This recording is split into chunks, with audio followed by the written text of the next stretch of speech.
Beer with Buffy is a retro-analytical love roast of Buffy the Vampire Slayer and its spin-off Angel. If you'd like to support our show financially, you can find us at patreon.beerwithbuffy.com. Don't forget to review us on iTunes if you like what you hear. A couple hundred years ago, the only thing you had to worry about was a hangover. You're telling me you're an investigator? More or less. Today, because of your curse thingy, you can't sleep with anyone. We're not a team. I'm your boss. Or else you might feel a moment of true happiness, You got a real addiction to the brooding part of life. lose your soul, Except for the bulk of it, where I was nearly tortured to death. become evil again, You're a demon hunter. Road demon hunt. and kill everyone. It's fucking I fantastic. love that sound. Thanks, Cornelia. I always appreciate your perspective.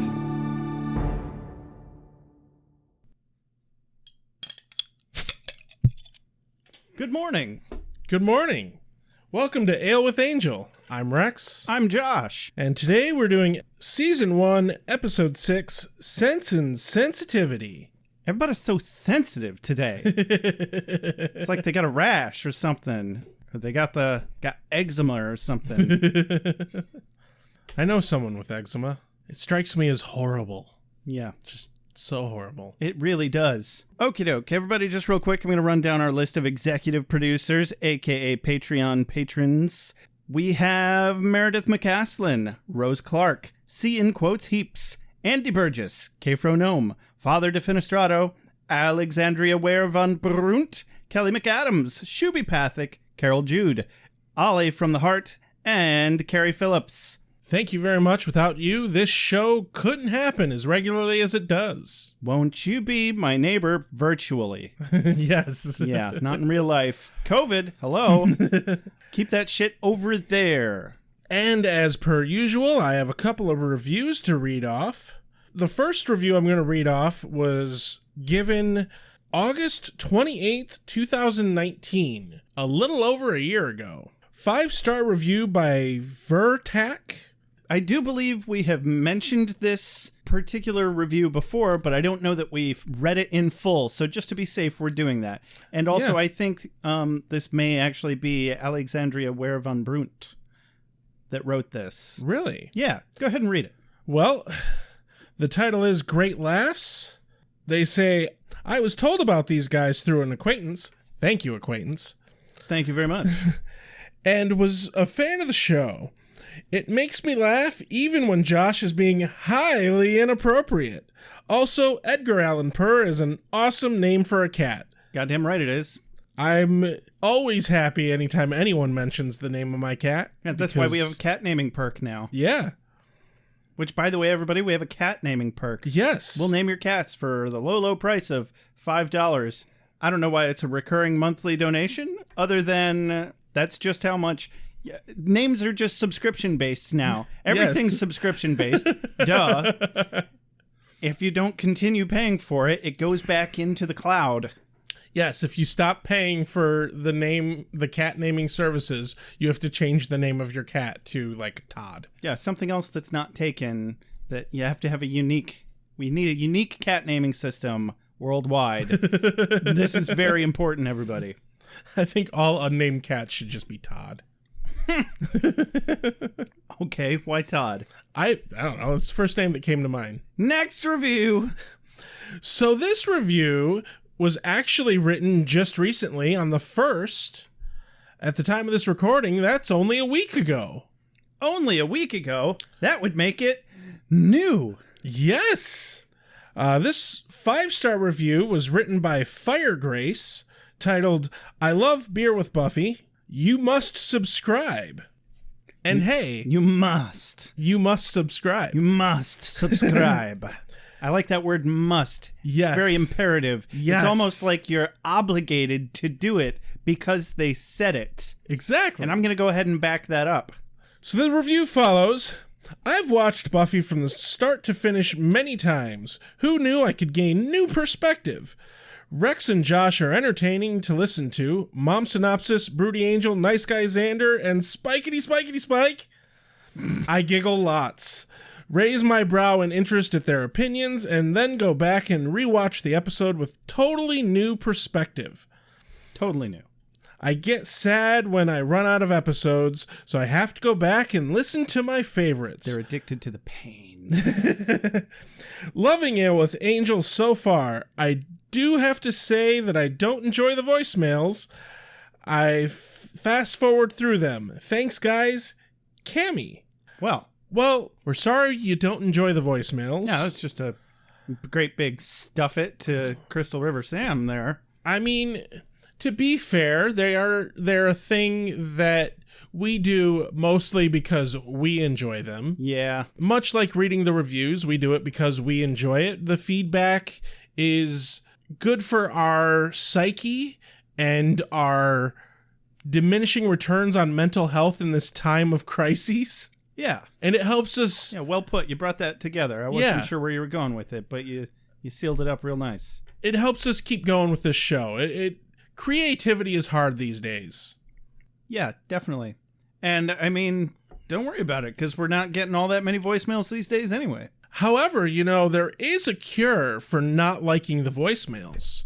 You could call in with your own voicemail. With your own voicemail. The whole point is it makes people say, hey, I want to hear myself on that podcast. And then we do play you on our podcast. And then we've got you. Yeah. And we'll never let go. And you'll always be there. And we'll just be like, I love you, and I pet you, and I squeeze you all day long. And then your eyes pop out, and you go, ah! We don't want to start popping out eyes. And people are like, I think you overdid it there. And I'm like, but I loved them. And then somebody shoots you in the back of the head, and you're a real nice classic novel. So yeah, if you would like to send us a voicemail or a text message, you can do so at... Someday I'm going to make him write this number down. Or I'm just going to tattoo it on my own forehead. 269-743-0783. Hey, Josh. How about a mom synopsis? I can give you a dad synopsis. I suppose. I can give you some sort of parental synopsis. There we go. Parental synopsis. There it is. Here we go. Joshua, what are you doing? Oh, just spending every waking hour vying for your impossible-to-acquire approval, Dad. Whoa. Now just calm down. You're very emotional, Joshua. Of course I'm emotional. I'm masking all this fear of being hurt with anger. What do you have to be so fucking angry about? You're just so closed off and hostile, Dad. How do you think that makes me feel? Gosh. You're right. All these years, if only I just sat down and tried to process things with an honest, open dialogue, maybe just, nope, no, okay, we tried. Weird, don't like it. You can stop now, Dad. I see your pain now, Joshua. All these years, this is what I've been doing to you. Oh my God. All right, old man. Joke's over. Thanks anyway. Hug me right now, damn you. I finally realized how precious you are. Now, if only you could realize the same thing about yourself. Kill it with fire. See, now careful what you wish for. Ass. Gosh, Dad, how poignant of you.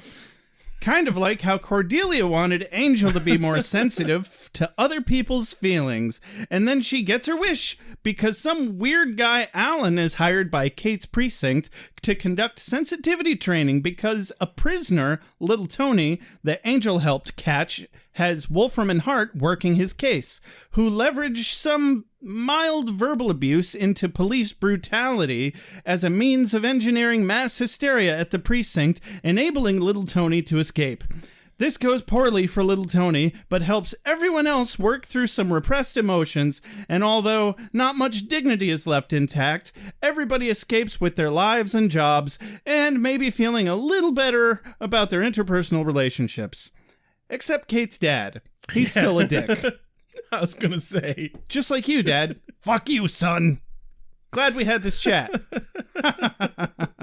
Ladies, gentlemen, spiny-headed looking creatures. As soon as the sun goes down, vampire. As soon as the sun goes down, vampire. Competition is a beautiful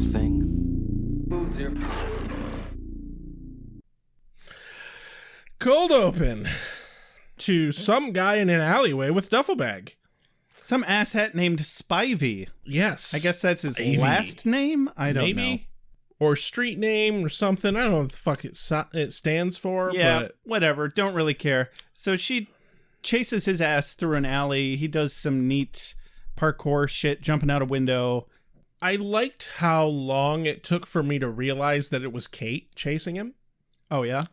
I didn't realize till she fucking drop kicked the bastard. I expected Angel to definitely be in on it, but I could tell that it was Kate. I mean, as soon as they showed her silhouette. As soon as the dude started running, I was expecting Angel to like step out of a shadow and just clothesline the fucker. Right. But anyway, all it amounts to is she catches some asshat named Spivey and takes him downtown for questioning. So now they're downtown. Yeah.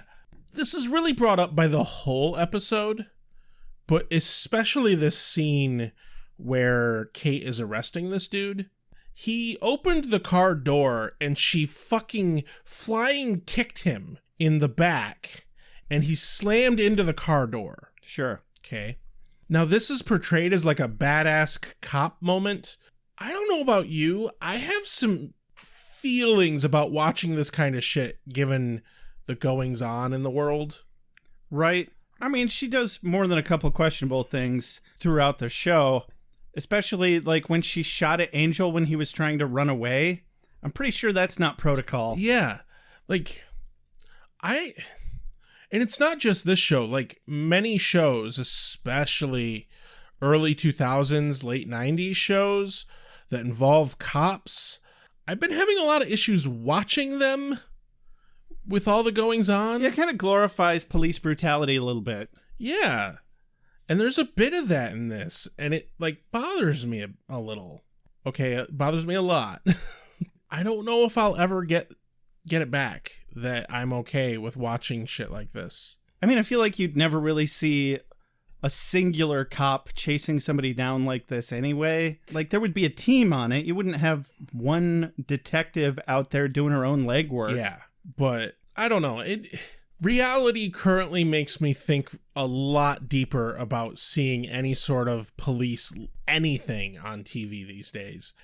I just wanted to put it out there. Okay. Yeah, I mean, since we know the character and like we know that the bad guy is definitely a bad guy, I definitely just look at it more as like if a superhero kicked a supervillain into a car door, we wouldn't be like, well, now that's a violation of his rights.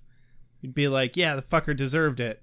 I mean, yeah. That's just kind of how I look at it, because it's not adhering in any way to real police standards. Yeah. It's just a TV show, and we definitely need to learn where that line is, but it is gray and fuzzy as hell. More importantly, I think real cops need to learn where that line is. Yeah, that too. So they're downtown. She's trying to work this guy over, and he's being a real dick about it. Yep. But I mean, well, also when they walk away, she's like, you have the right to remain silent, but I don't recommend it. And all I could think was, I absolutely do recommend it, actually, because cops are not on your side. No. Ever. There's no reason that he should cooperate. That makes me think, do you recall when marijuana first became legal in Colorado, I think was the first state, but when it first became legal, there was this ad that was going around the internet of these two lawyers who were smoking pot on camera. Yeah. And they're talking to the camera, and one is just saying, what do you do when the cops stop you for this? And the other lawyer responds with, shut the fuck up. Yeah. But what do? You shut the fuck up. Definitely. You don't tell the police anything. Mm-hmm. Because their job is literally to take anything you say and use it against you in any way, shape, or form. Yes, and we've actually already had this same conversation on the podcast. Not that long ago. I don't remember. So, like within a season ago. So let's get back to the part where she's working the guy. So she's working the guy, and she's investigating the murder of a county supervisor. She mentions to Spivey that she's looking for Little Tony. She's like, oh, you haven't seen Little Tony since this supervisor dude disappeared, huh? That's weird. It's like, I heard it was suicide. All kinds of weird stuff happens around these parts, you hear? You know, sometimes people have a little concrete foot soak and then go for a night swim in the river. How'd they even get there? Nobody sees them hippity hopping along the road for 3 hours foist. What a world we live in. Oh, man. You know, I recently watched Who Framed Roger Rabbit, and that just fits right in there. Right? So, yeah, he's like, I heard it was suicide. And she says, Supervisor Caffrey shot himself in the back of the head, wrapped himself in plastic, and he locked himself in the trunk of his car? Weird, I know. Unfortunate things happen. Yeah. No, his response is even better than that. He says, he's been depressed. Like, kudos for sticking to your story, I guess. Sometimes, you know, you just gotta go through a lot of trouble to set things up to look funny. It's your way of saying goodbye. That's what we do. You're in the mafia. Wait, so you admit that you're in the mafia? What? I didn't say that. Gaslighting at its finest. Yes. Yeah. So, yeah, he's not very cooperative past this point. Kate gets a little rough. She's pulled out of the room by some coworkers.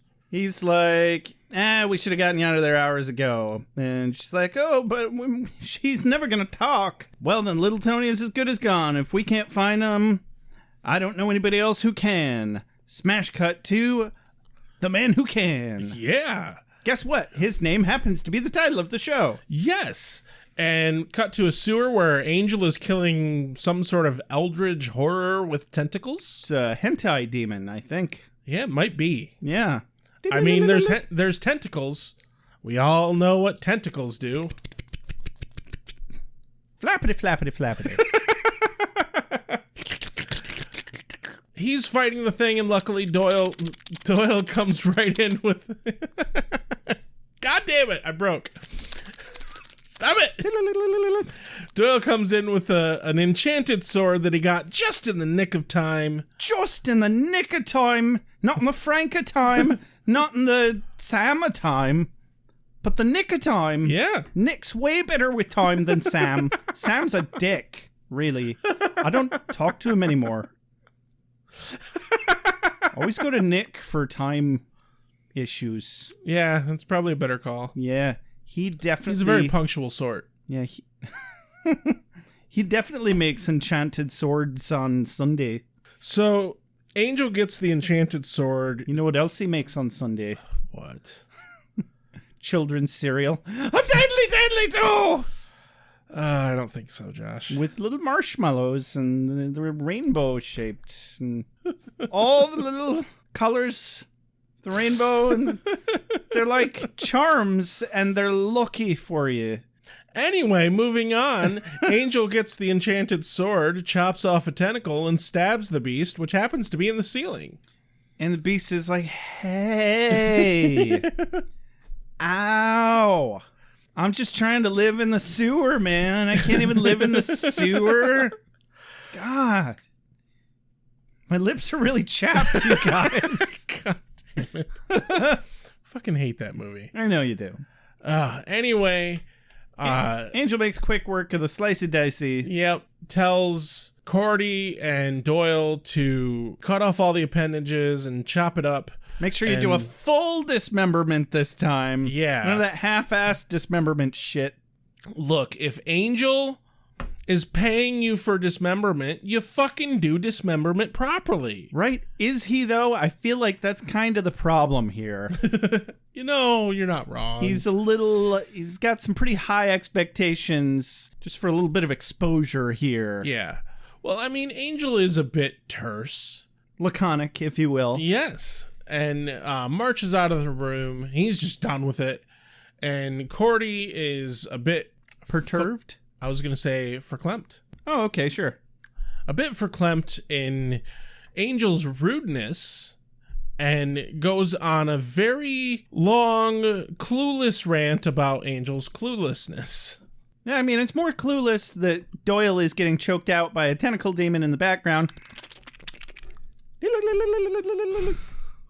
Flappity flappity.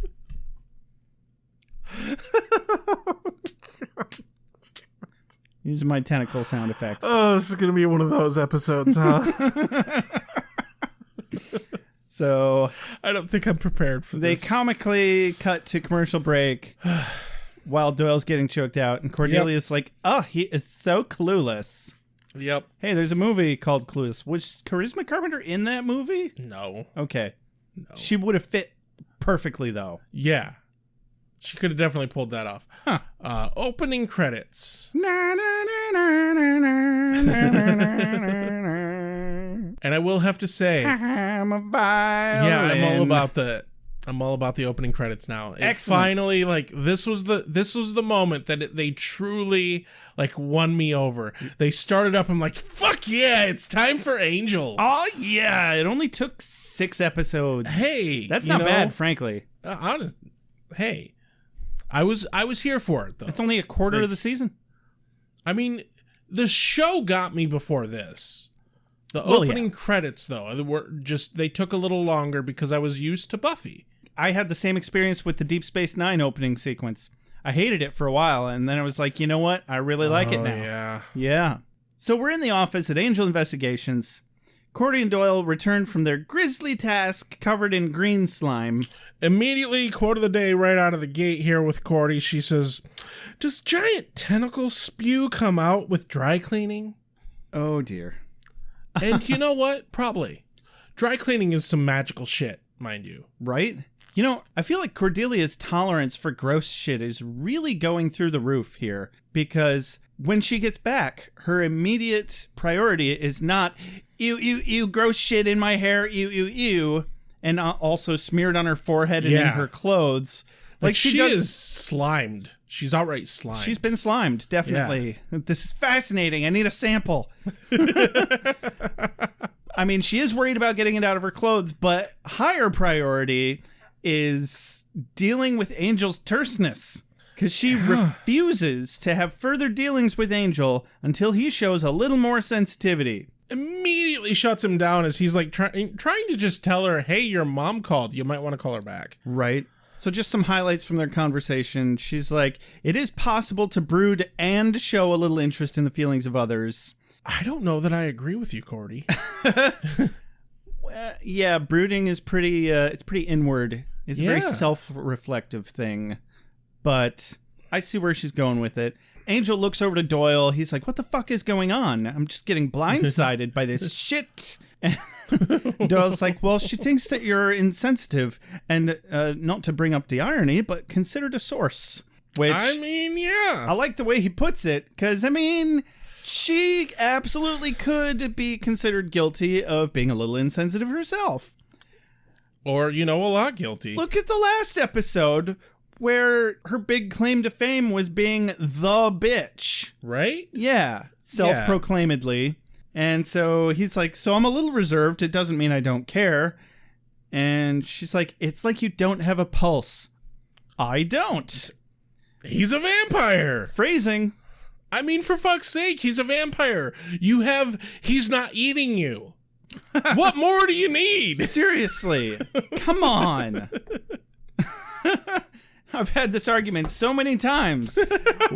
We're men. We're clueless. All right? If we're here, that means we like you. Yeah. So I don't know what other kind of validation you're expecting here. So okay, I'm just going to say this for general audience. If another person is sticking around long enough for you to complain to them on a semi-regular basis about anything, then that means that person gives a shit. Yeah. So don't take that for granted, because if you act like they don't give a shit long enough, eventually they won't. Yeah. So many times that I've been friends with people and in relationships with people, and they're like, oh, you don't care. It's like, I'm fucking here for you to complain at me about how you think I don't care. If that doesn't say I care, I honestly don't know what else to do. Yeah, getting a bit of a feedback loop here. It's a little rough. So Kate, dressed as a large pitcher of Kool-Aid, calmly enters the office and inquires politely of the logistics of installing a breakaway brick wall as an alternative office entrance. Because, frankly, it's kind of racist that they only have a door for normal people.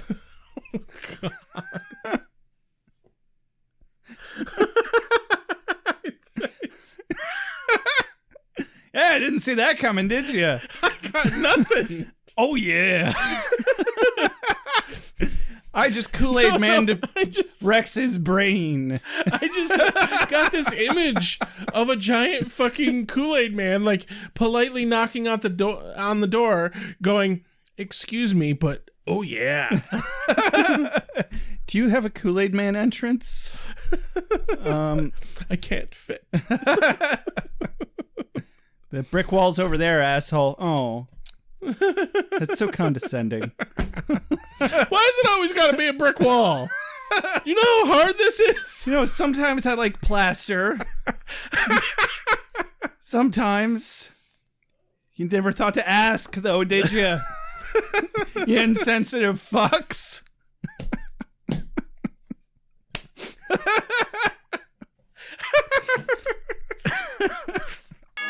I don't want to share my feelings. I don't want to open up. I want to find the guy that killed Tina, and I want to look him in the eye. Then what? Then I'm going to share my feelings.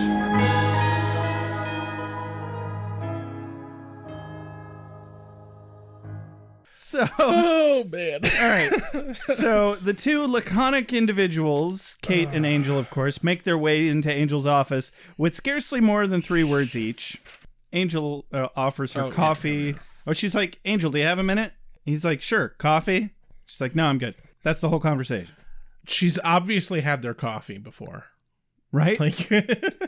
So definitely quote of the day here, though, from Cordy. As Angel and Kate go into his office within the office, his office, if Yeah, you will. his actual office. Yeah, I just like calling it his office. His automatic teller machine, office, pin number.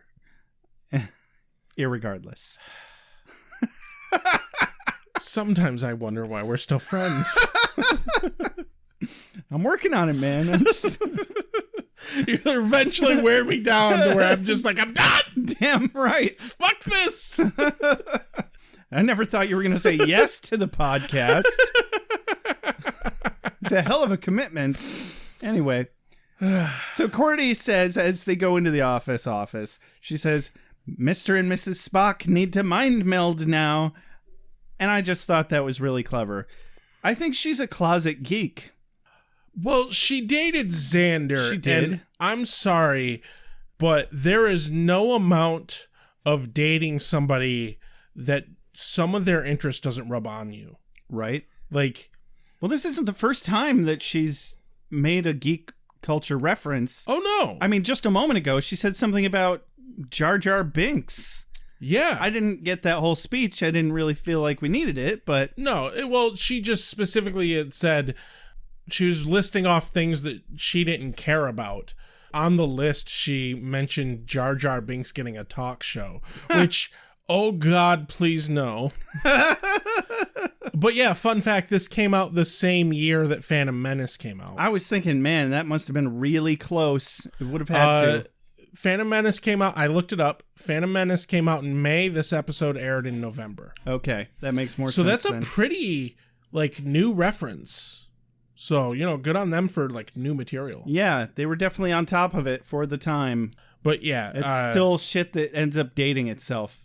Yeah, oh God, yeah. I don't like pop culture references. Back to the office. It's catching on. I almost made it with a straight face. Yeah. Kate is hiring Angel to find little Tony. Yes, and pay him for it. Yeah. As you insinuated by saying hired. Yeah, of course. And he only resists slightly. Right. And she's like, hey, just here's my direct number. Call me directly if you find anything. And he's like, oh, you don't want a reputation for working outside the force? And she's like, no, I don't want a reputation for getting people dead. Yeah, she doesn't... Well, he's not a people, but she doesn't know that yet. Well, yeah, she doesn't know he's not a people. And also, she specifically just doesn't want him to do any above and beyond shit because he's not a policeman. Right. Like, he's a private investigator. You can only legally do so much as a private investigator. once we like find out the circumstances and everything, it's obvious she hired him with her own actual money. Oh yeah, she definitely Like, did not want any paper trail on this. Yeah, there is no above boardness about this at all. But, whatever. I mean, she's just being resourceful. Yeah, good on her. I don't see anything morally wrong with it, but she's definitely doing some questionable outsourcing. It's a legal gray area because she doesn't take proper steps to keep Angel from actually engaging into the situation. She tells him not to, but she doesn't take any other steps outside of like, hey, don't. I mean, I'm not sure what else she could have done, but we'll get to that in a moment. So a little time later, we have a dramatic sun setting or rising transition when we're still at the office. Cordy and Doyle are in research mode. Angel's actually trying to be a little more sensitive to Cordelia. And she's not having any of it. she sums it up pretty well. Lame. To be fair, Angel was mighty awkward. Hey, Cordelia, I know it sucks doing sucky things. That sure does sound sucky. Gosh, if I had to do those sucky things, I sure wouldn't handle them quite like you do. Wee. In this scene, Angel will be played by Morty. And or Mr. Poopy Butthole. So, yeah, Angel sucks at being sensitive, but what makes her think that going into business with Angel is going to be such a great source of emotional validation for fuck's sake? That's what I want to know.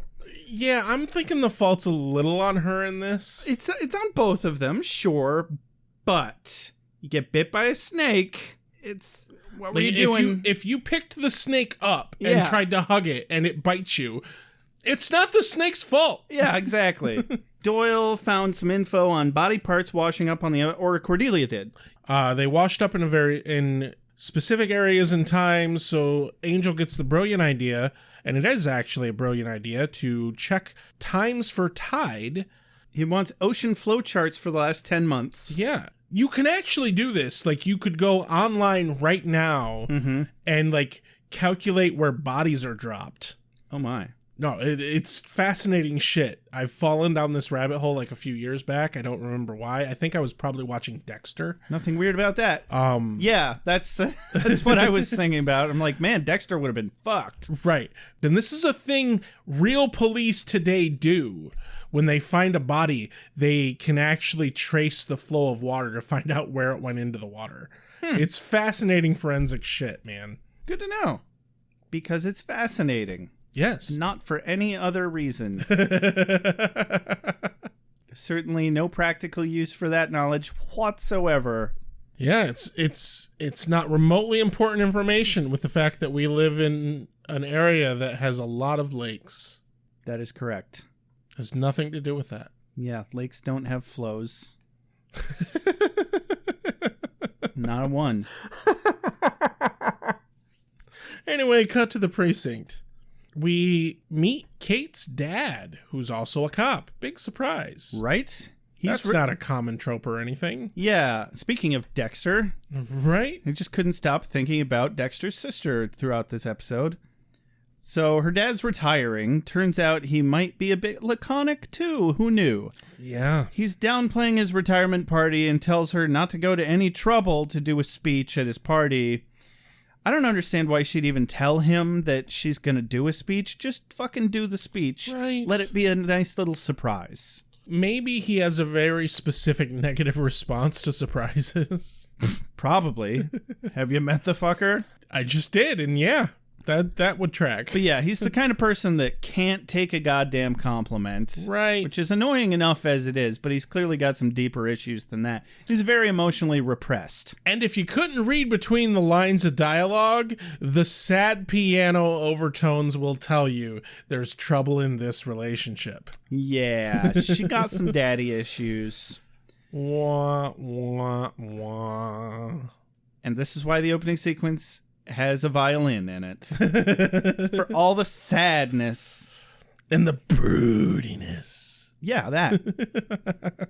God damn it, Daddy, don't you see how broody Kate is? Oh, man. That's a whole nother layer. Right. So a phone call saves the awkwardness of the situation. Angel is on the other line. He found Tony, and he's sitting at the docks watching him from a bit of a distance. She tells him to get the fuck out, and she'll get to him first, and they hang up. And Angel does exactly the opposite of what Kate said. And to be fair, I think he made the right call. I mean, yeah, like, he stopped him from escaping. And that's important. Well, so we're at the docks now, fully. We're not just on a phone call seeing Right. Angel at the docks. We transition, and he sees this boat speeding towards the docks, and we can hear little Tony saying, and take care of my plants, will you? and talk to them, because they really like that. Some ridiculous shit, but it's clear that he's about to, like, fuck off for good.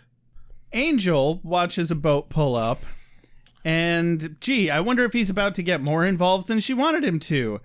And suddenly... Cue vaudeville Angel, specifically. So Angel sidles up to Tony and his bodyguard wearing a Hawaiian shirt, and I'm sorry, I couldn't really hear anything they said after that. I mean, he does some things, and he's talking to them, but I can't really hear him over the shirt. It's just a little too loud in there. It actually took me several beats to recognize Angel. Because the shirt and hat were so out of character. I was like, what's Willie doing here? I didn't know Doyle was in on this. Xander? He stepped up. And I literally was like, who the fuck is that? I thought you were running a fucking ice cream truck, Xander. But no. Someone really needs to go in there and turn that shirt down a bit. I think the audio engineers fucked up a wee bit when they let that shit onto the set. They said they'd fix it in post, and they just never got around to it. So we'll just never know what they say in this scene. But also, I have some major questions as to why Xander left one of his shirts in Angel's car. I think we got a little bit of Zangel fan fiction going on here. Or Ander? Gander? Zangel. I think Zangel works better. On Gander, on Blitzen. On Donner, on Zangel Cupid. definitely works better. Zangel works better. Yeah. But yeah, this is definitely weird. And out of place. Well, I'm assuming that it's actually Doyle's clothes. Okay, yeah, that track. Or that he just keeps a disguise in his trunk for these possible occasions. But who the fuck has a hat like that? I mean, they're in LA. I mean, but like, I would expect it more in Miami, per se. Right, like, but this is a straw, I'm about to sing in a barber shop quartet hat. Dodson, we got Dodson here. See, nobody cares. Yeah, that fucking guy. Like, by the way, nice hat. I do want to say, though, that David Boreanaz here in this short little bit of scene, when you can hear him over his shirt ever so slightly. Yeah, no, we never hear anything that they ever said, Rex. He manages to pull off a pretty solid Irish Boston accent. See, you must have just found a really good lip sync reader. A lip sync reader that was in a Boston accent? Yes. Was he going for a Boston accent? It was very Irish Boston. I mean, I don't know. I couldn't hear. I don't know if that's what he was going for, but that's what it sounded like. I figured he was going for bad Irish again. Not that I would know. But I think, as we said in previous episode, being around Glenn Quinn has definitely improved David Boreanaz's Irish accent. Well, it's at the very least shamed him into trying something else. Right. Yeah. So the cops pull up just after a brawl breaks out with Angel and Tony and his gang, because they're like, I don't like this guy. I really liked his shtick when he sidled up here, because he's like, hey, there's like a tour going on here or something, right? Yeah, every 2 hours a boat shows up, yeah. It was fantastic. They were very confused, and that worked to his advantage. I was surprised that he made it up there without them noticing. That was the impressive part. So anyway, they're kicking each other's ass, and the cops pull up, and I'm like, oh shit, they got there faster than I expected. I do want to note that they showed up before the boat got there. They did. So, like, Angel, your job was, like, you didn't need to intervene. Yeah, he didn't even need to interfere, and also he gave really good directions for being pre-Google Maps. Well, he gave the direct address, and they have an atlas at the precinct. I guess. I don't know. Being able to deploy that many police officers that quickly, it was very impressive. It was pretty impressive. Very impressive. I think it was a little unrealistically impressive. Yeah, and so they quickly arrest little Tony. Yeah, unfortunately, he didn't need to dress like a road flare at all. I fucking loved that line. That's one of my quotes of the day. Angel says, I had to do something. I mean, he was getting away. So you decided to dress like a road flare and put my ass and yours on the line. And I'm like, that is just a really apt description. It really is. But yeah, Kate is pissed at Angel for engaging in the situation. I still couldn't quite hear her over the drunken, unruly hootenanny that strangely was localized directly around Angel, but right. You know, we got the gist of it. Yeah. You could read some lips slightly. Yeah. Although reading lips was even a little impeded by the brightness. And I had to turn on the subtitles. Yeah. But even the subtitles were hidden under big flashing words that were saying, he's wearing a Hawaiian shirt! I need a moment.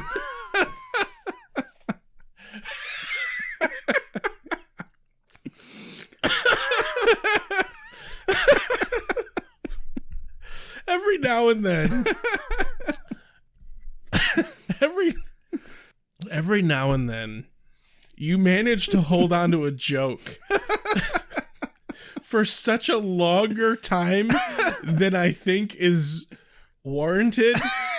That, like, and I'm so determined through most of it to like hold my stoicism, and I'm like, no, I'm gonna do it, but you hold out longer than I can. I love me a running gag. And then I'm like, oh, okay, we're past it. And then you bring it back, and I just can't fucking deal. Destroying Rex, one episode at a time. Welcome to Ale with Angel, a subsidiary of Beer with Buffy. Oh. God, this scene is almost over, and we're almost past his very loud shirt. I'm done. Are you done? What was the last thing we said besides? Yeah, Kate was pissed at him for engaging, mad about his shirt. Little Tony was going to escape by the boat. He had to intervene. She's like, yeah, I'll come up with a story. Just get the fuck out of here. Yeah, and then the last bit we get in this scene is little Tony staring Angel down as they drive away in the car. Yep, he's pretty pissed. And thank Christ, from this moment on, Angel sticks to his normal, broody colored shirts. Mostly black leather and whips and chains. Noticed he wears a lot of purple, though. Huh. Yeah, the color of royalty. Good for him. Yeah. A person needs certain designer things. You shouldn't be trying to eat my friend's brains. Hey, you're a vampire. So we cut to the precinct, where Tony is being booked, and he wants his phone call. He sure does. I have a quote of the day here, do you? Go right ahead. It's Kate's line that's the quote, but Tony cues her up perfectly. Tony says, if I'd known how bad you wanted me, I might have let you catch me a little sooner. Well, if I'd known how badly you needed the exercise, I might have let you run a little longer. Ouch! Ooh, burn. Ooh. She got the zingers. As somebody who has gained 15 pounds over the COVID lockdown, ouch! As somebody who at one point lost 20 pounds over the COVID lockdown, ha ha. Fuck you. It's not quite that number anymore. I don't know. I've been afraid to weigh myself. So no, that's fair. I'm afraid every time I do it. Yeah. Cut to Wolfram and Hart. Yeah, so Wolfram and Hart is Tony's lawyer, and What? Wolfram and Hart is Tony's lawyer. Oh, okay. That's what I said, right? It was a little jumbled. Whatever. Wolfram and Hart is Tony's lawyer. See, you and keep saying Wolfram is Hart. I said Wolfram and Hart. Hart. Wolfram and Hart. Should I slur my Yes. Should I slur You don't need my permission. my words more? Please do. Well Well done. Today's episode brought to you by the letter Flurb. No, so they're talking about a thorn removal, which that thorn happens to be Kate, and Tony develops him a grudge. Yeah, a little bit of a grudge, definitely. I love this Wolfram and Hart lawyer. He's all like, yes, we've received word of a certain thorn in your side. We have certain reason to believe that she will be removed permanently. So now we're playing a drinking game where you have to phrase everything as a darkly insinuating question now and then laugh mischievously afterwards. I mean, that's in their employment contract there. In an interrogation room, Wolfram and Hart are petitioning to have little Tony removed from this precinct and put in another precinct due to allegations of abuse by Kate. Yeah, which is some bullshit, but then she says some dumb things that are a little hot-headed for this type of a meeting, and they put it on the record, and it ends up having consequences a little bit later that make this episode what it is. Yep. But because she like flies off the handle, because Tony says some creepy shit about Kate's mouth, and the lawyer has it stricken from the record. And then she's like, fuck you, I'll mop the jizz off from Hobo Alley with your ass hair, you fucking porker. And they're like, well, that was a little graphic. And so he's like, now, Miss Hot Pants, you'll be careful or I will shine a spotlight right in this police station's pooper hose, right into its swampy, unkempt colon. And then I will spit in it and put my own poop in there. Wait, let me try that again in a German accent. Oh, God. You went in a much dirtier place than the show actually went, though. So Mercer's response is like, now, Miss Hot Pants, you be careful or I will shine a spotlight right into this police station's pooper hose, right into its swampy, unkempt colon, and then I will spit in it and put my own poop in there. And then what will you do? Nothing! That is what! That is simultaneously more absurd and more threatening Right? in a German accent. Yeah, that's how that works. I need to start keeping notes on what accents I had in mind when I wrote things. Yeah, that's a good call. I couldn't remember for a minute. I wish I could do more accents. I think at one time I managed one good Irish accent. I will put the poop in your pooper! Isn't that where it goes? No, you do not put somebody else's poop in somebody else's pooper! Fun fact, though, if you have digestive issues, you can actually cure those digestive issues by having someone else's poop put in your pooper. It's called a poop transplant, Yeah. actually. You only do it if it is for medicine! Yeah. It is a poop transplant! I have stomach issues, so probably about 10, 15 years down the line, I will probably be getting someone else's poop in me. Interesting. You know, I feel like I have digestive issues sometimes, and I was wondering, like, maybe I should pitch that idea to my doctor. Be like, think I should get a poop transplant just to see the look on his face. Because it only works if you say it as enthusiastically as possible. Hey, Doc, I was thinking I'd really like a poop transplant. I would love for you to just take someone's poop and Put it right up in And me. if you could just turkey baster that shit right into me, I think it'd be a good day. Oh, God, turkey baster.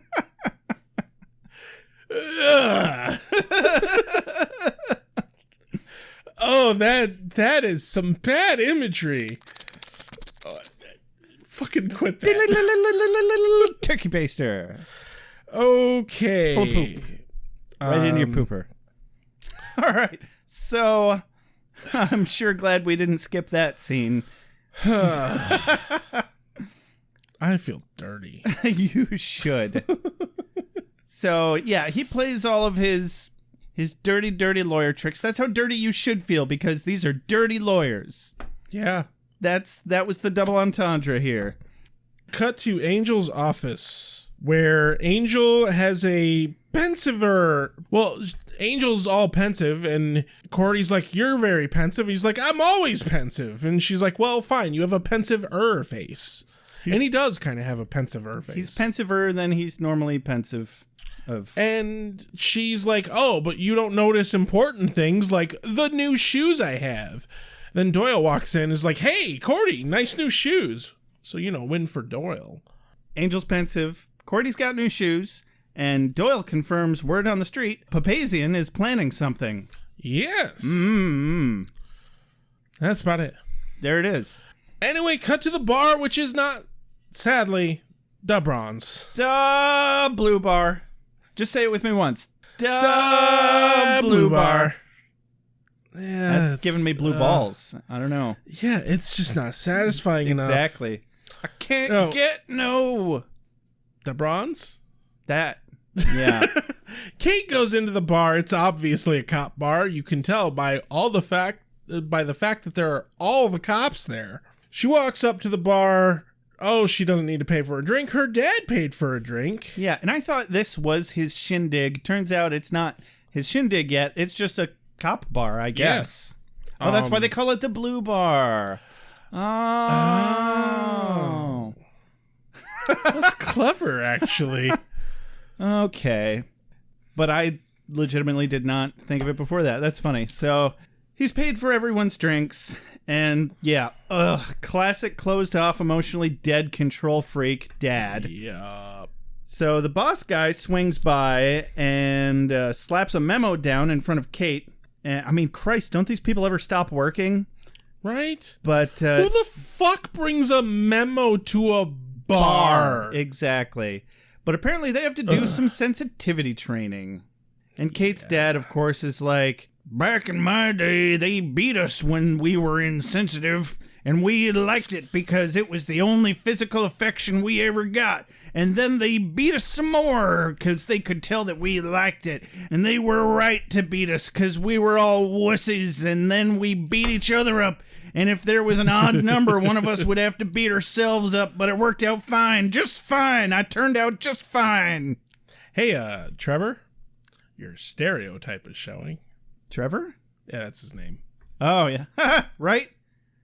Yeah. You're not dissimilar to my stereotypical father figure character at all. Man, if it hadn't been for the fact that you had made him episodes ago, you would actually think whole seasons ago, you would think that I based him on this character. Yeah. Seriously. But I didn't. He's just a pervasive stereotype. And then, of course, we cut to sensitivity training. Sensitivity training. You were a little too hard on, like, I was feeling a little aggression from you when the way you said it. I felt like you were almost pushing towards sarcasm, actually. So if you could just calm down, just be calm. That's not your calm face, Rex. I'll wait for the calm face. Okay. First off, A, anger management does not work for my disorder, but B, is mostly a fucking joke. Not surprising. And this whole fucking scene of sensitivity training. I mean, the guy seems like he's got some solid therapy chops. Yeah. But I think it's funny that, like, Kate really doesn't fall far from the tree here. I've been in group therapy. Fuck group therapy. Fuck it. Group therapy is the worst kind of therapy. Right in the tit. Like, yeah. Yes, sensitivity training is important, especially when you have people like cops who they're dealing with the worst kind of people like their whole day is filled with the shittiest possible people on the planet. And now they have to come into a classroom and listen to some twaffle wearing a tweed jacket and jeans talk down to them. And he's like, all right, now everyone just look at this stick. This is the emotion stick. It's designed specifically for toxic jerkbags, much like yourself. The crooked handle goes right in your butt for optimal discomfort. You there, Heath, is that what it says on your name tag? You look the most closed off. I'm still going to use the name Heath as if I know you, though. Also, I'm just going to say he's Officer Cliff. Officer Cliff, okay. Yeah, Heathcliff. Heathcliff, Jesus Christ. Officer Heathcliff, you look the most closed off. So let's just start with your butt. So your brothers beat you, your parents neglected you, and you have pent-up resentment. Now, go ahead and heal right here in front of all your peers who will very certainly make fun of you immediately for it. Now, and Kate chimes up. She's like, you're a mom fucker. He wants to fuck his own mom. Alan's like, what would you say to your mom now if she were here? And Kate chimes up from the fucking background, will you marry me? Oedipus, am I right? Like, okay. Am I right? Oedipus? I want to say A, He fucked his mom. that was a good joke. But B, I mean, come on. Right? Like, Of all the people in that room, I feel like Kate is the least toxic masculinity type. right. But it works for the story of the episode. It does. And kind of. I have a lot of mixed feelings about this scene. Like, on one hand, I'm like, oh God, I fucking hate this hokey, overly soft therapy bullshit because I've gotten so much of that in my life. Right. But, like, therapy is good. Well, it was and supposed to important. be. Yeah, it is. And it was supposed to feel cheesy, but I also felt like he hit the nail on the head pretty quick. Right. Like, honestly, I wish therapy was that concise. No shit. I wish therapists were that active and forthcoming about their theories about what's going on instead of just letting you flounder around and talk through shit. Because I've been going to therapy for a while, and I feel like sometimes I get that kind of stuff, but most of the time he's just like, okay, Go on. go on. Yeah. Yeah, exactly. So, but anyway, we needed some kind of hook to get Kate involved with Alan here. So she makes a ridiculous comment that was admittedly kind of funny, but also, you know, not a great way to foster the trust that Alan is trying to make happen. And all they want to do is get through this fucking class. Like, everybody just deal with it and get through this class. But yeah, the therapist zeroes in on her and he's like, oh, your inappropriate sarcasm is, and just completely tears her down. It's masking anger, and you know what anger is? It's just fear of being hurt, fear of loss. You've been hurt, haven't you, Kate? I have a question, Josh. Is it anything to do with Yoda? No. Damn. But does your inappropriate sarcasm mask these things? Probably. I don't know. Because, I mean, you are highly inappropriate. Highly inappropriate. Thank you very much. So, like, Kate is unquestionably channeling you here. Oh, like, thank you, Kate. You can channel me any day.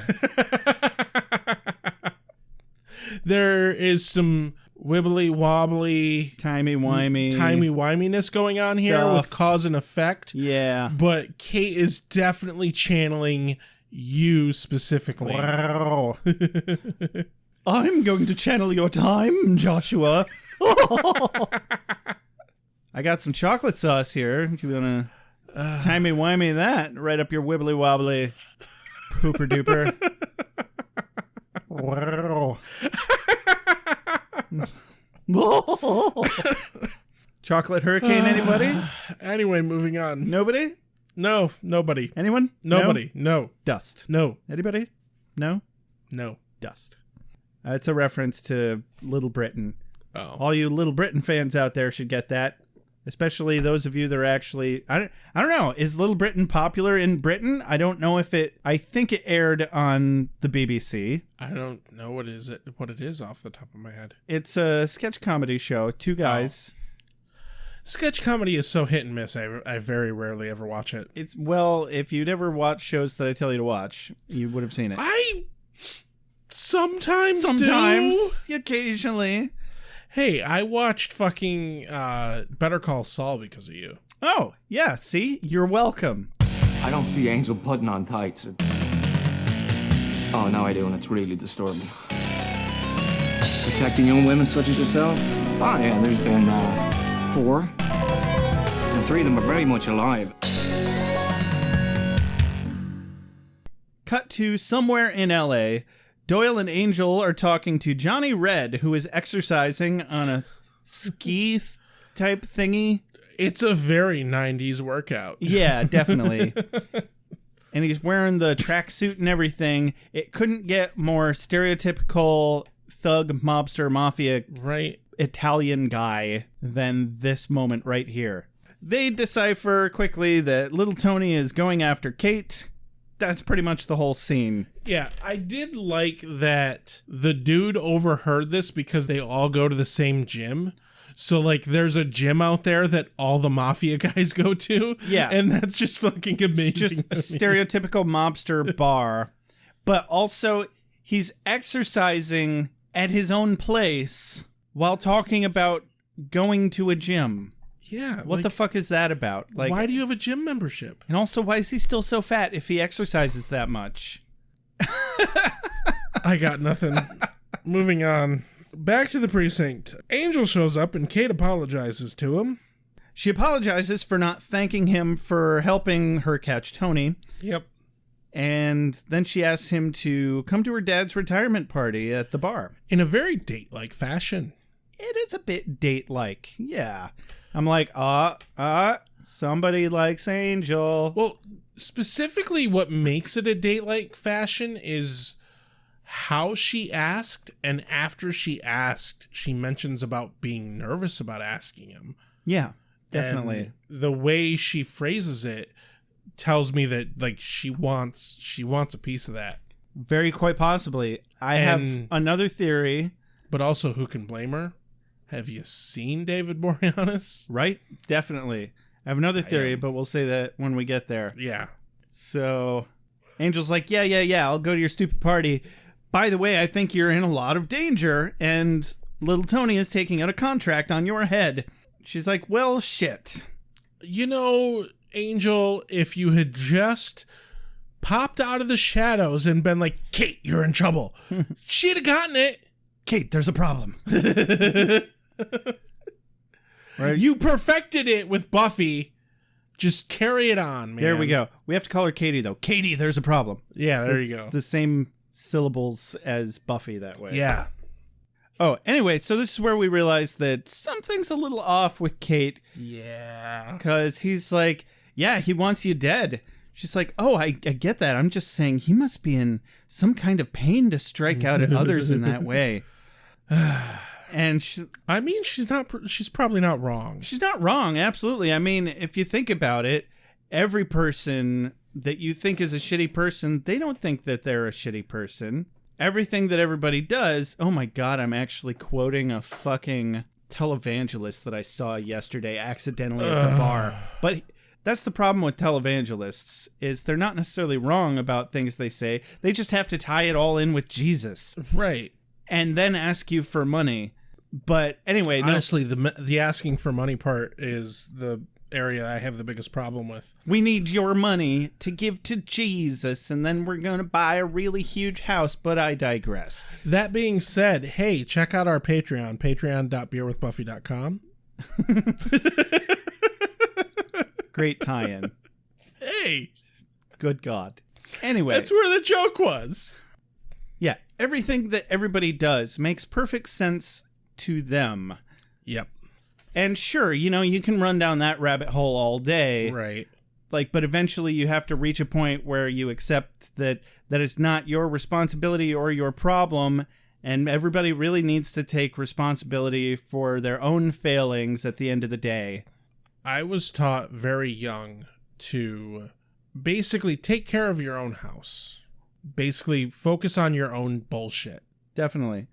So Kate assures herself that she'll be back to her own usual level of cynicism in no time. And with a raised eyebrow from Angel, we cut over to the Wolferman Hart mansion lair thingy, where we see the lawyer guy from earlier, Mercer. Yes. Has apparently hired this sensitivity training guy, Alan, to get to Kate specifically. He's got a big altar set up. There's incense and, I don't know, skulls. Lots of ridiculous shit, altar-y type stuff. And some red lighting. It makes it very clear that this has got some sketchy, otherworldly shit going on here. So, do you recall Doug Fargo from Eureka? Yes, now I do. Doesn't the lawyer look a lot like him? Oh yeah, kinda. They're not played by the same actor, but they almost could be. Right? And I couldn't stop seeing it. Every time this lawyer was on the screen, I'm just like, oh, it's Doug Fargo trying to be evil. I mean, he's doing a pretty good job. Well, yeah. Especially in this scene. This guy, he proves that he's got evil bad guy chops in this scene, because Alan assures Mercer that whatever he's doing is getting results, and they'll start to see some results after tomorrow's session. And Mercer's response is, "That makes me feel all warm inside." Oh, God. You very well channeled Gladys. Which is just perfect. Just perfect. Excellent. Yeah, he doesn't feel anything. There's no emotion. There's no emotion. Like that time I tried to kill you. Remember that? Those were good times. Ha ha, ha ha, ha ha. Oh. So that's Mercer. He's the male human version of Gladys. So then we cut to the blue bar, which is not the bronze still. And the blue bar. Yeah, and so I think we're about to see what happens when you open the floodgate of emotions to a room of fully repressed apes. Right? Yeah. There's a lot of repression here. Oh, so much repression.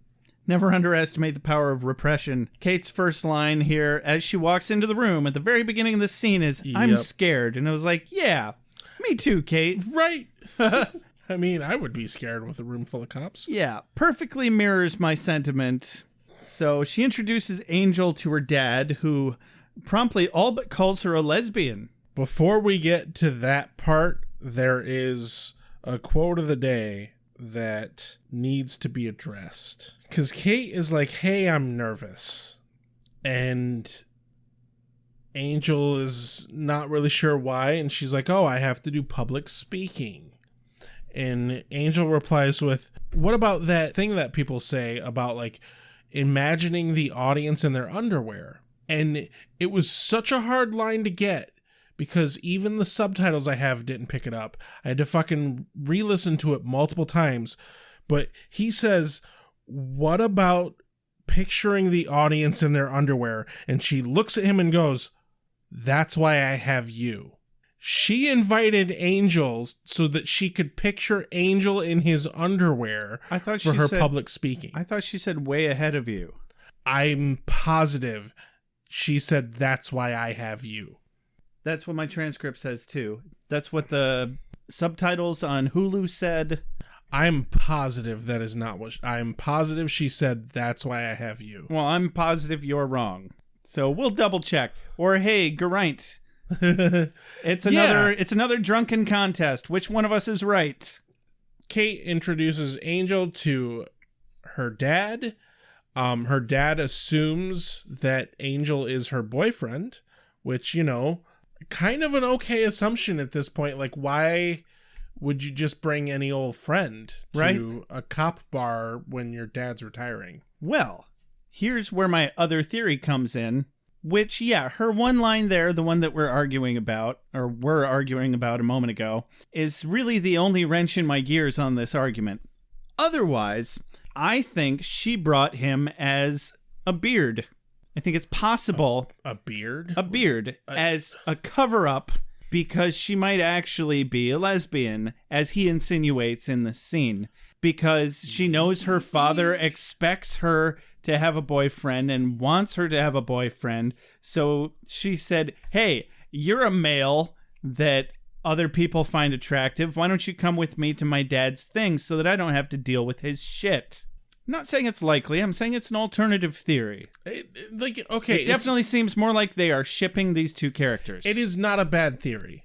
I think that could be the case. However, there's a certain kind of chemistry and awkwardness between Kate and Angel that tells me that she is into him in a way that it signifies more than like just wanting to be his friend.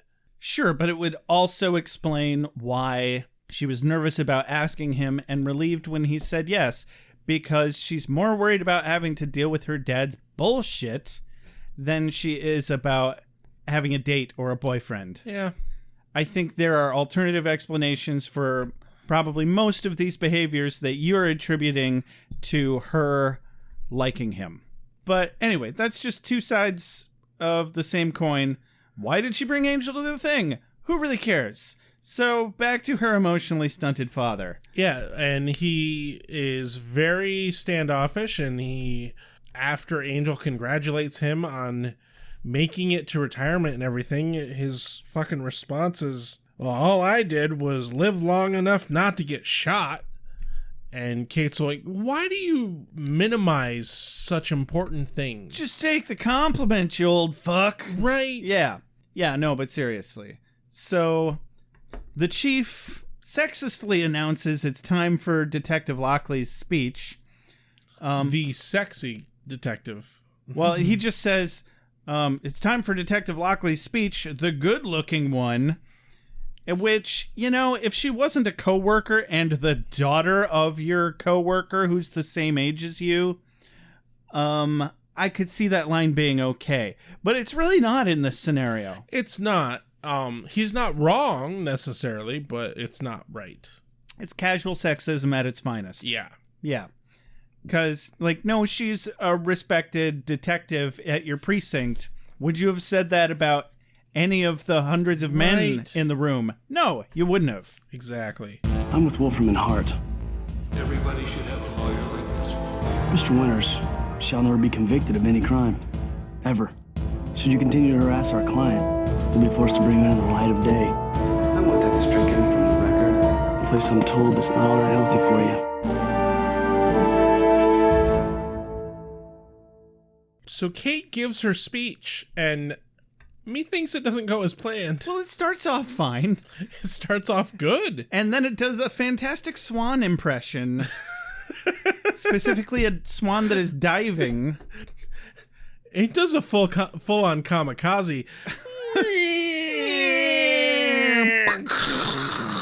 So she's talking about her dead mom or something. And I don't know, I wasn't really paying attention. Cry me a river, build me a bridge, You and get over it. prick. Well, you know what? There's a theme here, and I'm just trying to be a part of it. So she finishes while her dad is standing there completely shocked that he has to confront emotions in public. One might say flabbergasted. One might say that. That is a word. Yes. Yes. So, yeah, probably not the best venue for the things she decided to bring up, but she gets very personal. It's all right. It's the shillelagh. It's the magic shillelagh that made it happen. It was very shillelagh-like, It wasn't it? was. Slowly but surely, we see that the rest of the force has a similarly newfound sensitive side. Some of them are very supportive. Some of them have other feelings. Well, and obviously the ones that are supportive are the ones who were in the sensitivity training. Seems to do them some good. Right? Yeah, things kind of break down rather quickly, and fucking people start fighting. Yeah. Shit hits the fan, flies directly into everybody's faces. That's the noise I would imagine shit hitting the fan making. It sounded like a truck hitting a cow that was constipated. I mean, okay. I can, yeah, that. Make it one more time. Oh, God. Oh, God.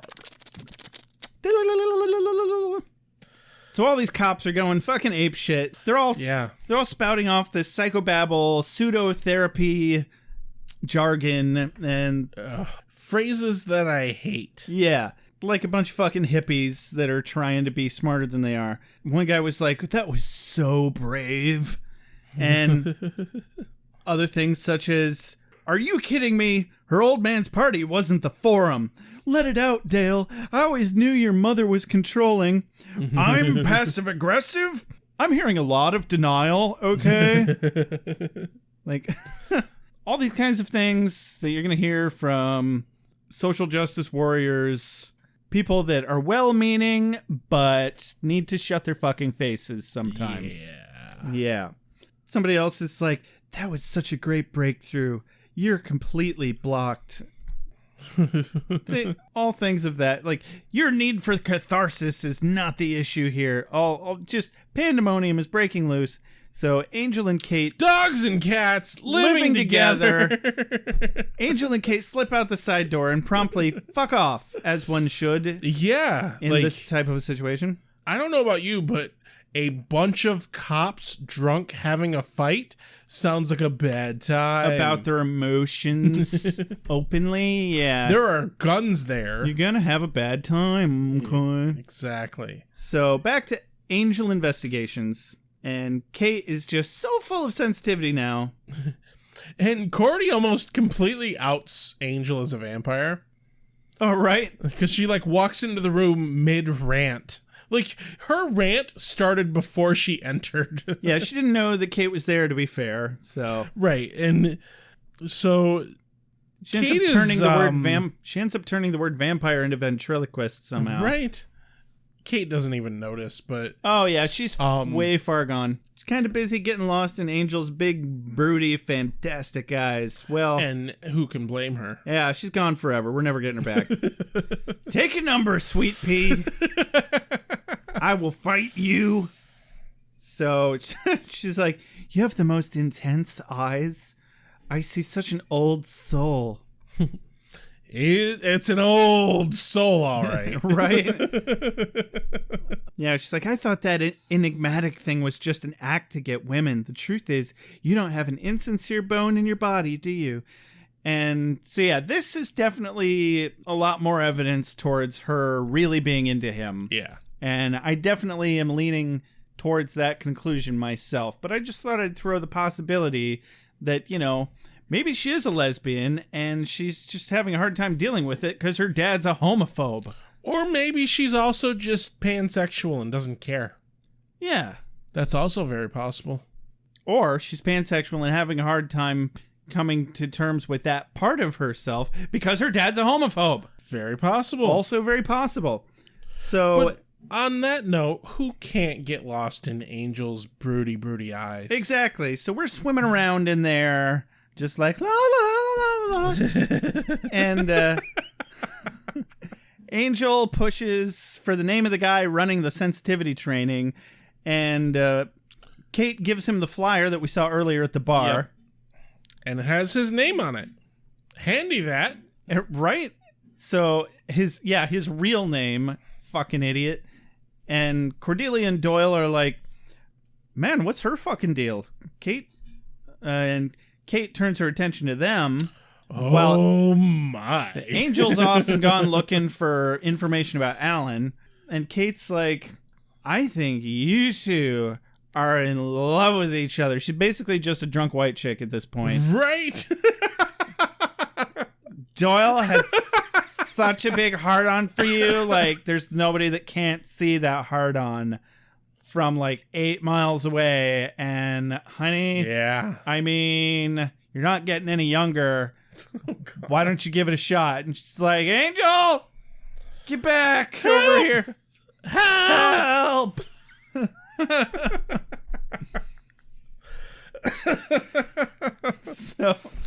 So Angel comes back. He's got the address for Alan.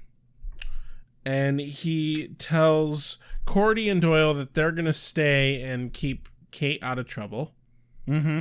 They're not happy about this. Yeah, but I wonder why. You know, if they want to get paid someday, I guess they still have to do what Angel says sometimes. Presumably he pays them. I mean, why else would they be here at this point? Yeah, I mean, they've only gotten one paycheck that we know of, but right. Hopefully this time they're getting a check cut from the government because they're doing government work now. Cut to Alan's house. Yeah, which appears to be some kind of mansion, perhaps? Yes. Could be a section of Wolfram and Hart. I don't fucking know.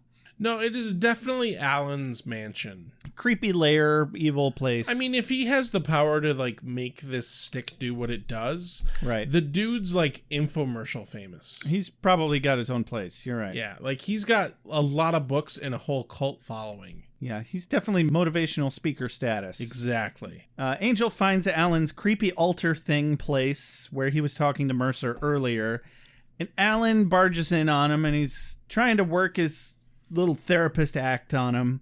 It's like, oh, come on, buddy, you're just angry. Open up to me. Angel's like, oh, I'll open up to you. Now I'm going to start with this stick. No, that's not this stick. And hey, he doesn't want to open up. He doesn't want to share his feelings, but now he's found Alan, so it's time to share his feelings. Now it's time to share his feelings. Angel's got some very hurty feelings. He's definitely a physical love language type of guy. Very touch oriented. Yes, exactly. He got to go with the boom, boom type. Oh, God. Like, that's the kind of touch he likes. Oh, yeah. Oh, quick cut back to the office.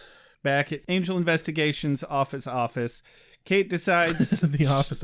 she needs to talk to her daddy because he abandoned her. And Cordy's like, "Hey, do you want some coffee or some Valium or both?" Both? Why not? I think she needs both. Why not both? Why not? But Kate's like, "No, I don't need any of those. I have a gun." She's just willy-nilly waving the 6-shooter around, and she's like, and if either of you get in my way, I'm just gonna blow the shit out of you. And that's that, really, because you got in my way. Already, bye. Like, yeah, and they let her leave, like you should. Yeah. Crazy woman with a gun. Fucking let her do what she needs to do. She has flipped her lid, yes, and with training. With formal training. Most importantly, not only do you know that she can shoot you, you know that if she tries, she will. She not only will, but she's also capable of it. Yes. Yes.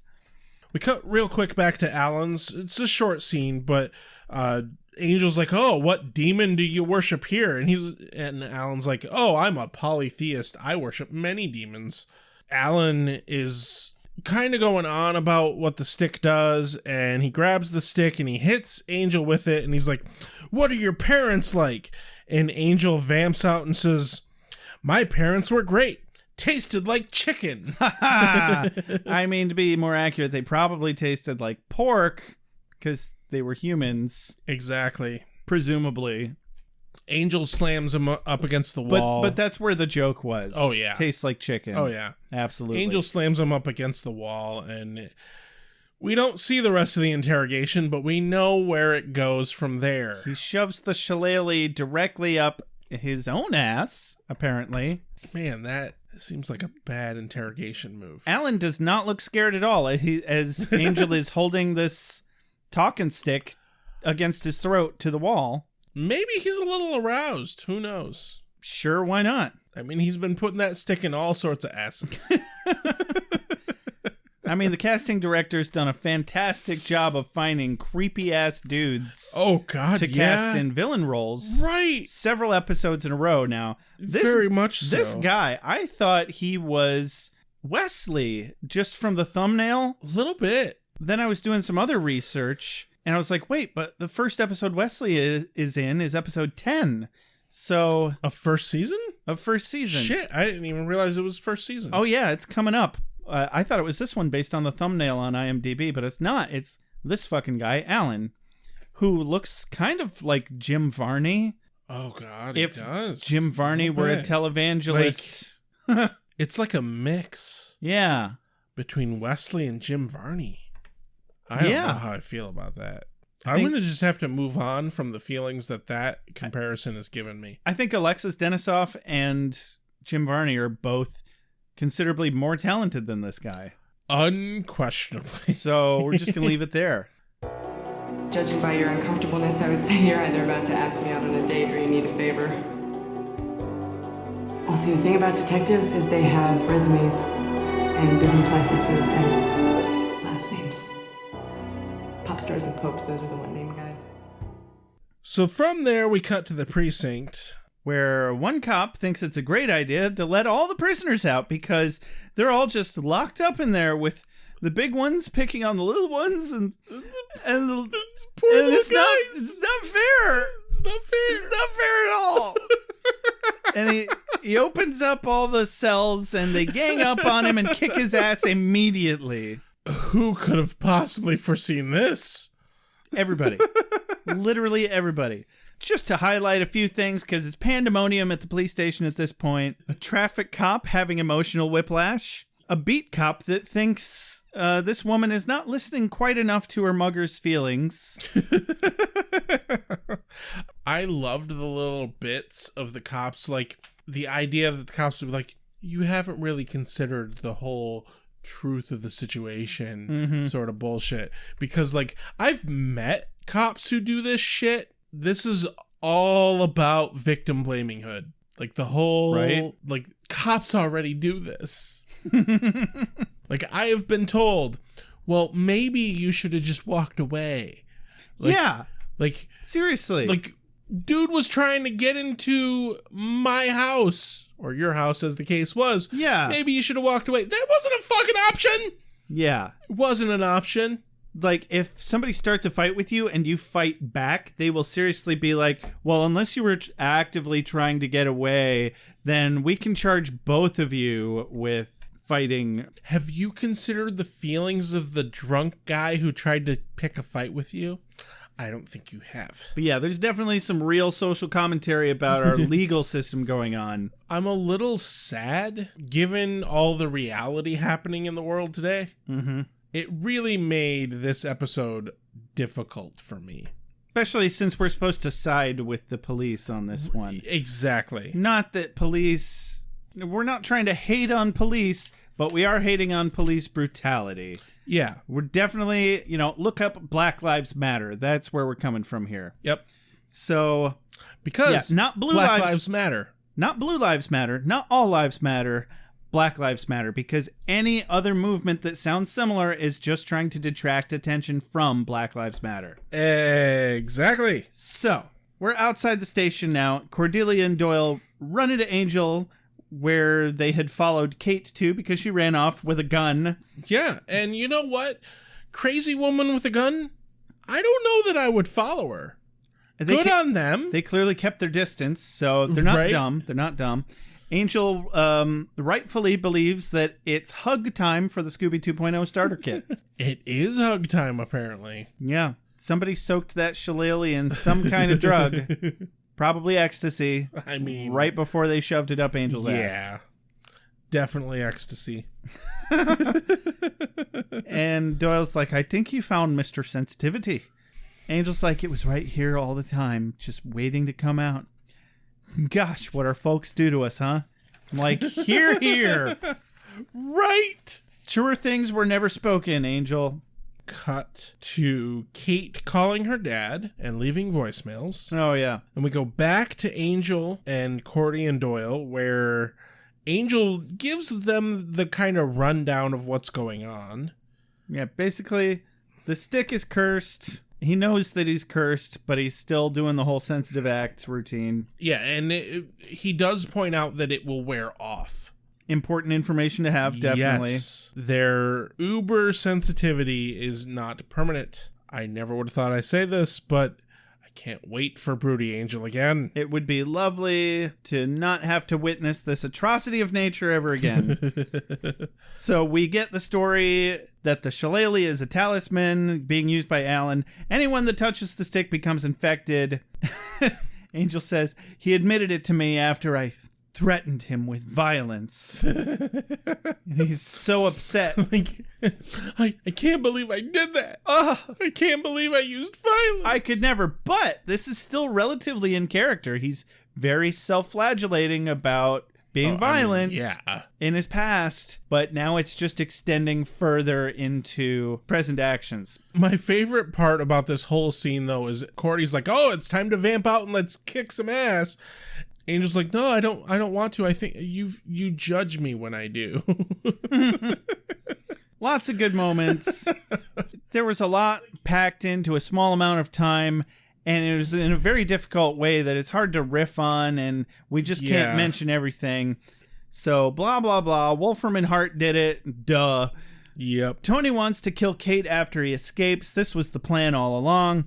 Yeah, but they can't get in because this butthurt cop locked the door and closed the blinds. Well, other places can close. We can close now, too. Haven't we done enough?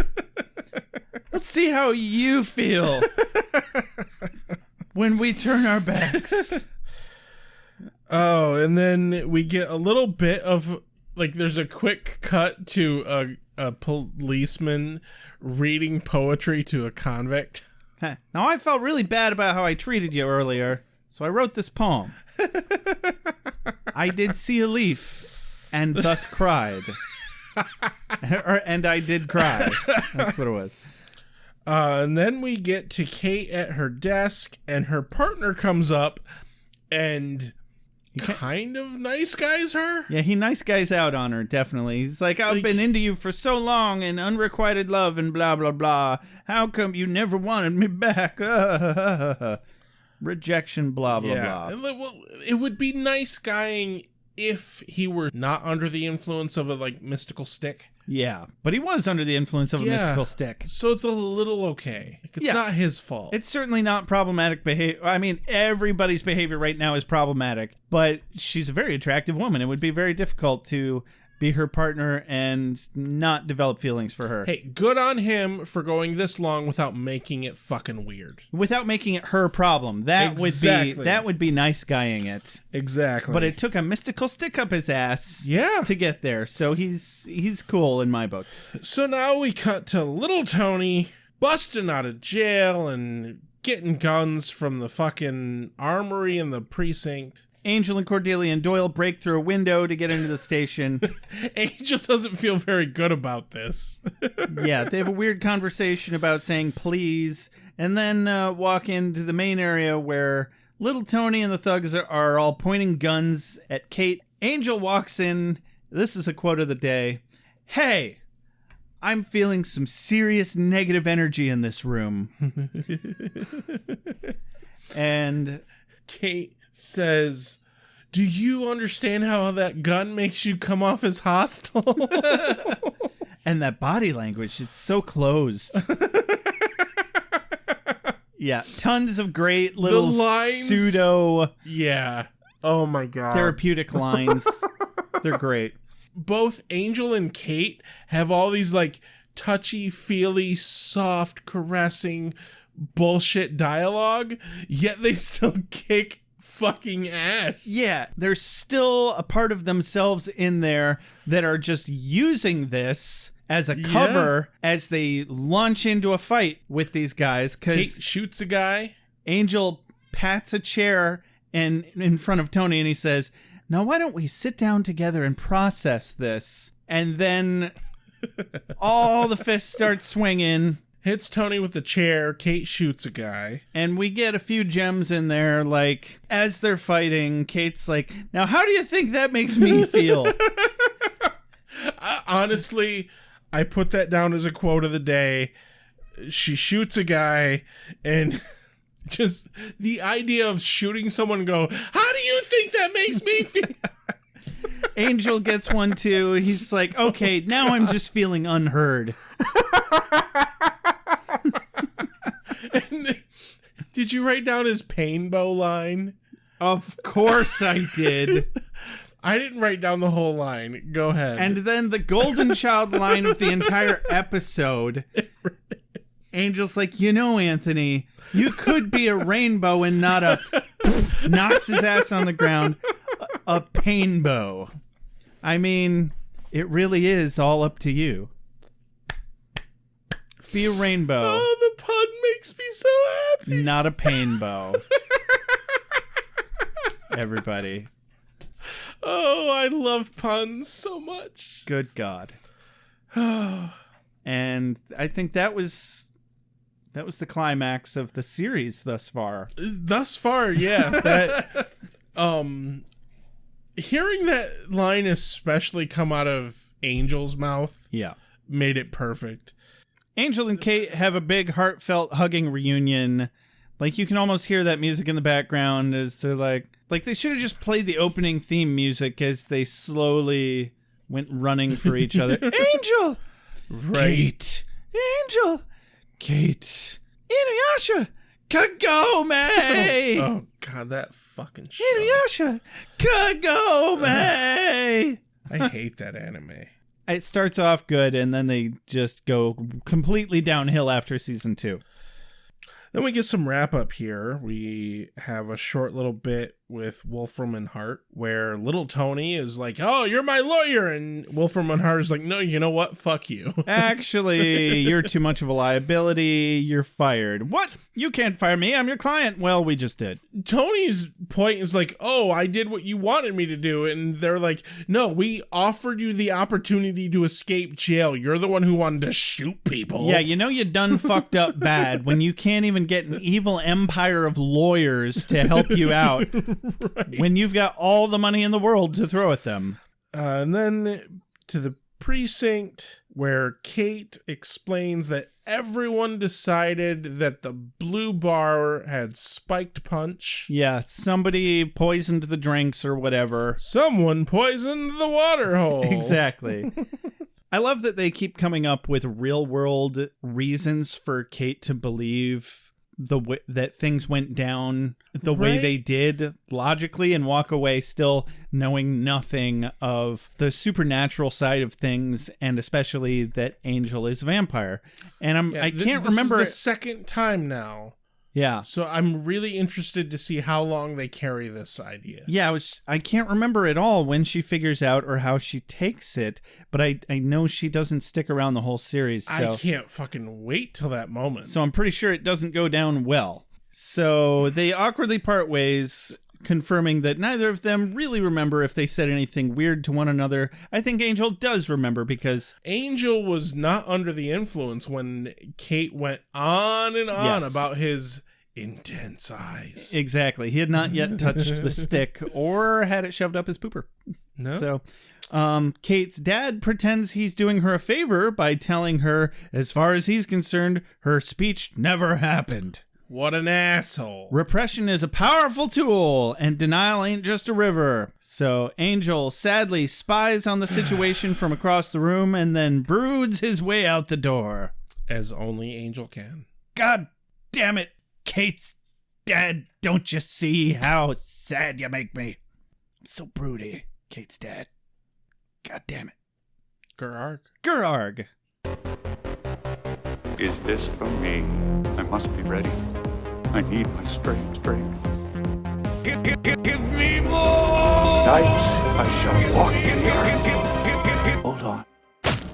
You've got something here, huh?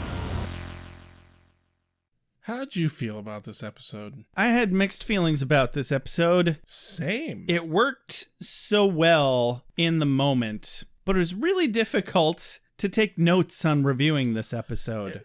Unquestionably the hardest episode of Angel yet to take notes on. And there was definitely a lot of satire going on, and it was kind of hard to keep separated when they were trying to make a statement about reality versus when they were just trying to make fun of things. There were a lot of great moments. Yeah. But it's kind of a nothing episode. I don't think it quite did a good enough job of clarifying the end game point, because really, it's like they're saying that you need to be more sensitive and in touch with your emotions, Right. but then they demonstrate how that's bad for everybody, and they don't really wrap that up very well.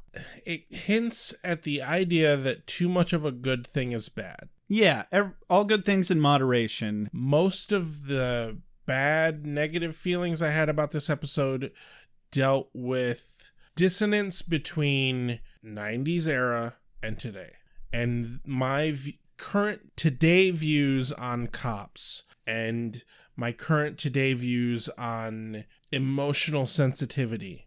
This is one of the few times where I really wasn't able to separate my opinions from my viewing experience. Mm-hmm. And that's not a criticism on the episode by any means. On the opposite end of that, though, I think the episode did an interesting job with this, of towing the line of like, do we really want these people to be hypersensitive? I mean, we want cops to be more sensitive, but there's too much sensitive too. Mm-hmm. I don't know. All I know is I liked the dynamic between Kate and Angel. Yeah. Character-wise for Kate, I liked that her dad was like, no, fuck you. I would have been a little disappointed if there was some big hokey Hollywood, like, oh, I'm so sorry, I was a bad father hug at the end. Yeah, they didn't Ebenezer Scrooge it. Exactly. So they kept it real there anyway. It was sad and disappointing, but at the same time, like, yeah, there was no chance that old fuck was gonna grow his heart three sizes like the Grinch. My opinion of this episode would be exceptionally more negative if that had been the case. Yeah. But I think my final judgment is that it was a nothing episode. Yeah, the points that they were trying to make kind of felt canceled out by how much it all got muddled. Yeah, there you go. That's the phrasing I couldn't find. Okay. Exactly. They have to toe a line between, well, this is a supernatural sci-fi-y right. teenage drama versus we're also trying to make socio-political commentary. And it was a little ahead of its time, but it was just too muddled. So I enjoyed the episode, but it didn't do as good of a job as the last couple episodes did on taking a firm stance how they felt about the issue. Definitely not as good of a Creature of the Week episode as the previous couple. Yeah, some dude with a magic stick. Nowhere near as fun as a guy who can make his eyes float around, or yeah, that was just gruesome. Or a ghost who killed her son, and also his ghost is haunting the apartment.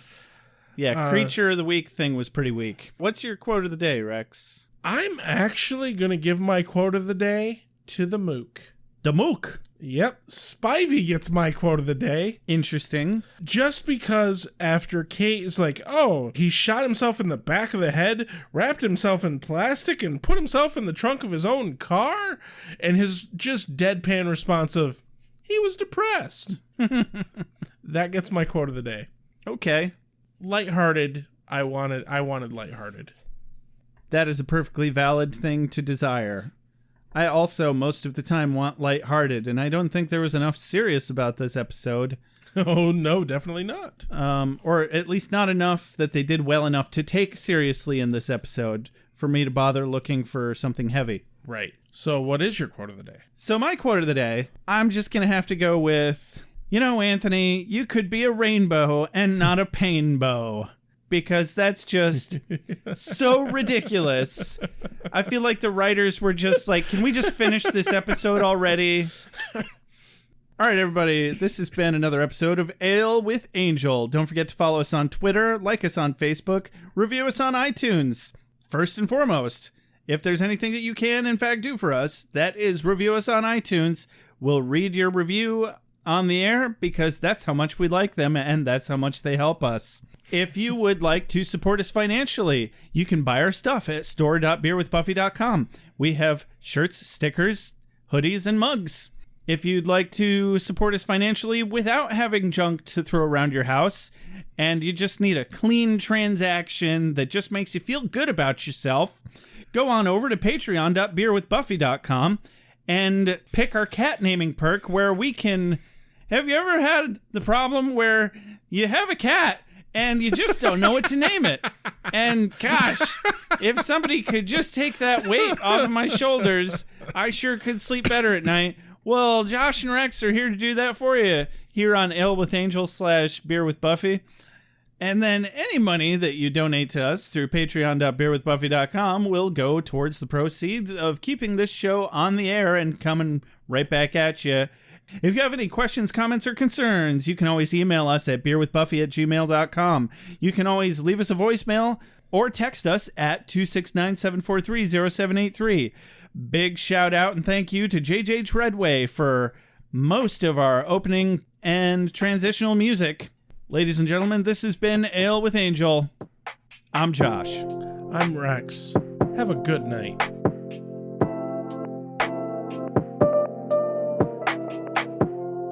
You are the slayer. Lives depend upon you. I make allowances for your years, but I expect a certain amount of responsibility, and instead of which you enslave yourself to this cult. You don't like the color?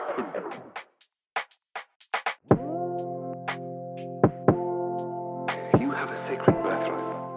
You were chosen to destroy vampires, not to wave pom-poms at people. Why can't you people just leave me alone? You are the slayer.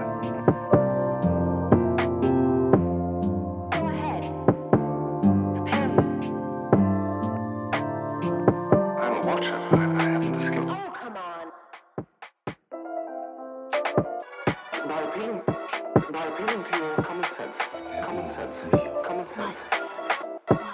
Werewolves, incubi, succubi, everything you've ever dreaded was under your bed, but told yourself couldn't be by the light of day. One gal in all the world.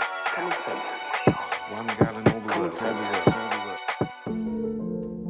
Was a bit, British, wasn't it? Whee! Wait, what have we done? Why are we watching this?